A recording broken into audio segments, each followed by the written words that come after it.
Mike Huckaby, live and direct from the Serbian underground.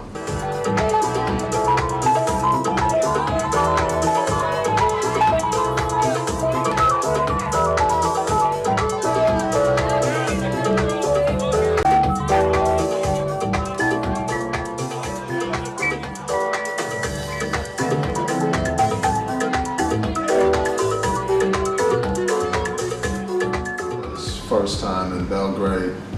Like Eastern Europe, I like DJing in Eastern Europe a lot more than Central Europe. I think that it's a bit more underground in Eastern Europe. Many DJs have a lot of bookings in Central Europe, but when you DJ in Eastern Europe, you get a more underground feeling. You actually lose your virginity in Eastern Europe. The people are much warmer, friendlier, nicer, and they really appreciate the music. So I think that Eastern Europe is feeling Mike Huckaby, and Mike Huckaby is feeling Eastern Europe.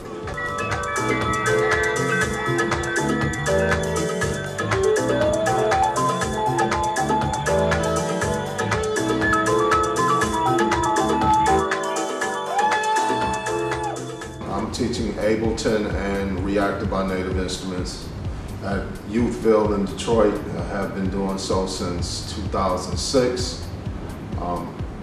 Youthville is just an amazing facility in Detroit where students from 11 to 19 can learn a vast amount of multimedia subjects for $25 a year.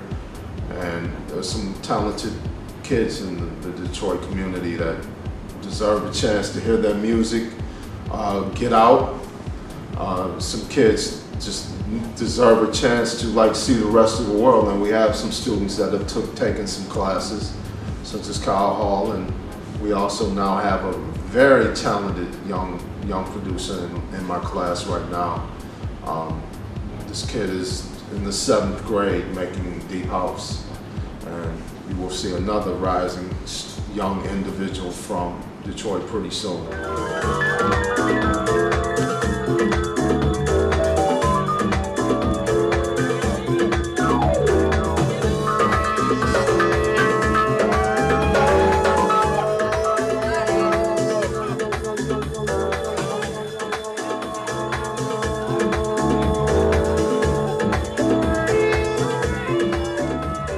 So he's learning a lot of the fundamentals and the skills behind production.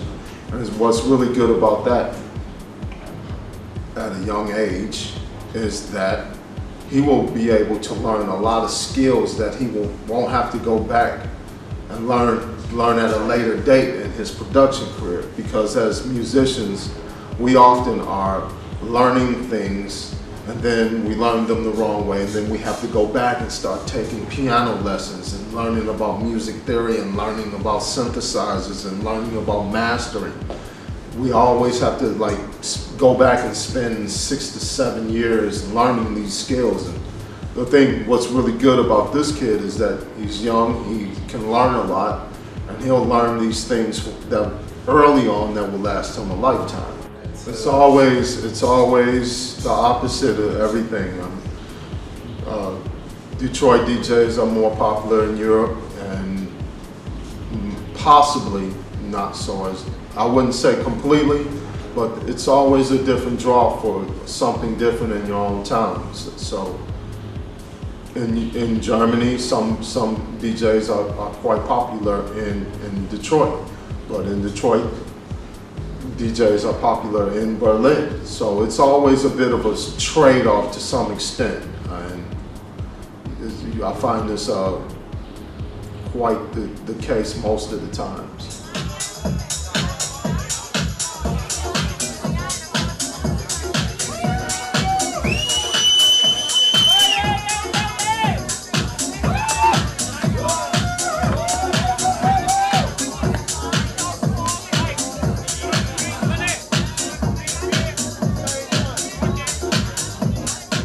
Yeah, we're working on more sample CDs, just working on a lot of more of a thorough understanding myself. And see, that's what happened to me. Like, I was making music for quite some time, and then when I got more involved with Reactor and Ableton, and I started to take it a bit more seriously in terms of like actually learning the fundamentals behind like the production process in terms of the oscillators, the different types of oscillators, filters, LFOs, and these types of things, and actually applying the principles, which then has led off into me having more of a solid base for my own production career. Because now when I'm asked to do a remix, I'm not even listening to the song or the track itself. I'm listening to the possibility of the track. So I'm listening to something and then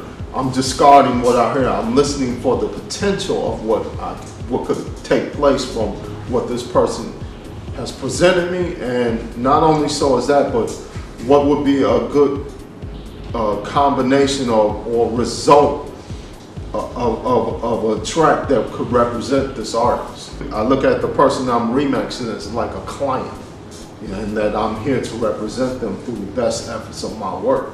And the best efforts of my work also come through a greater understanding of what I'm doing in the first place. And in this business, you have to reinvent yourself over 10 times. I've done this over 10 times. And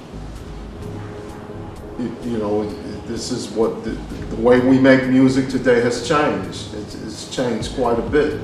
And there has been a self-imposed learning curve for everyone. Everyone has had a self-imposed learning curve in terms of making music from 2000 to beyond now, where like you've had to like learn the program or learn different aspects of the program. So the quicker you can do that and faster you can do that, the more successful you will be.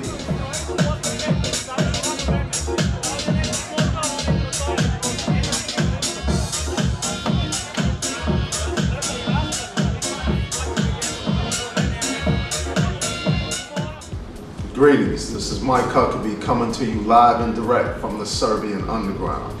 Well, house and techno will always remain the same, and the underground is really important because the underground gives the majors their direction, because that's where the buzz comes from. That's where the new ideas and the new trends always come in. People think that the corporations create the buzz, which they actually do, but they're always lending from and checking what's going on in the underground first. So house and techno music will always be around to influence people, and then it branches off into more commercial type of tracks made by more popular artists that just appeal to the masses of people. But the underground will always remain true.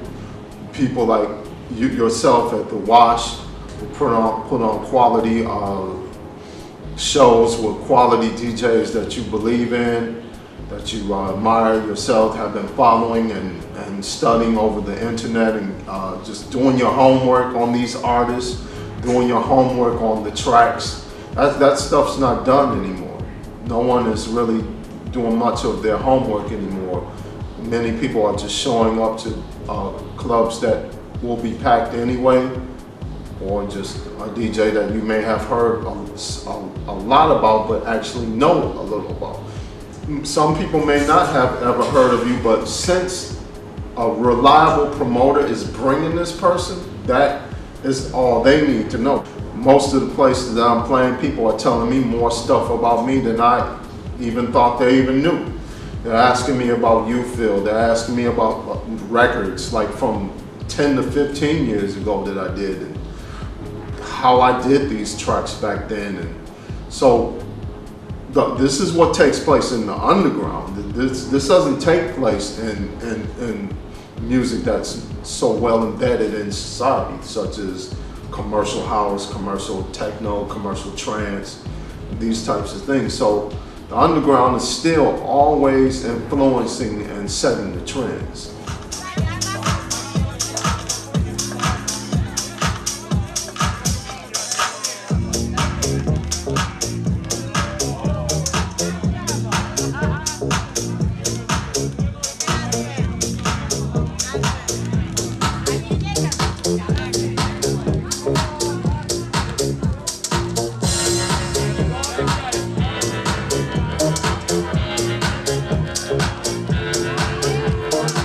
My influences are always pretty much a combination between three things.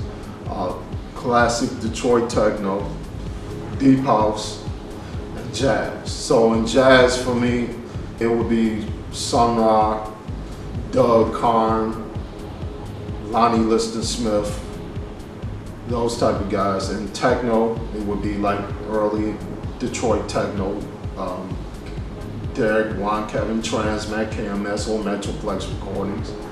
And then for deep house, it will probably be the soul. Probably the soul influence would probably be Larry Heard.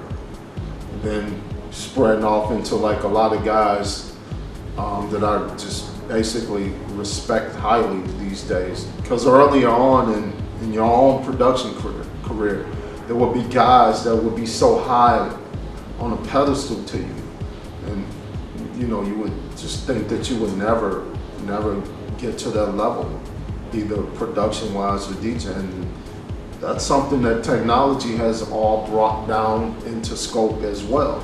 A lot of guys that but a lot of guys that I almost worshiped and had on a pedestal, I just highly respect them now, and only because I brought them down off that pedestal by learning what my favorite producers do and the methods that they do. Because if you don't do that, then you'll always be a groupie. You'll always be contributing to somebody else's success while not actually learning the skills that your favorite producers have.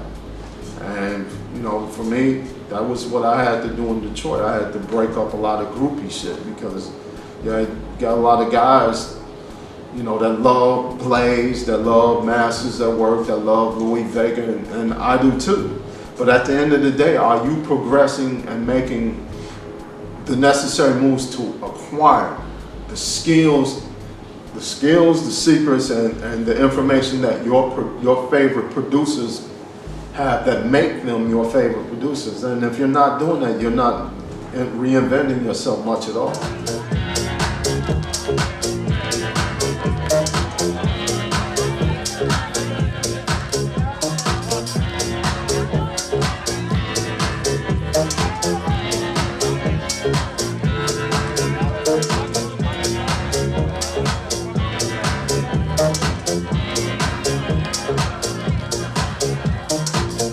So these are my notes for the Serbian underground.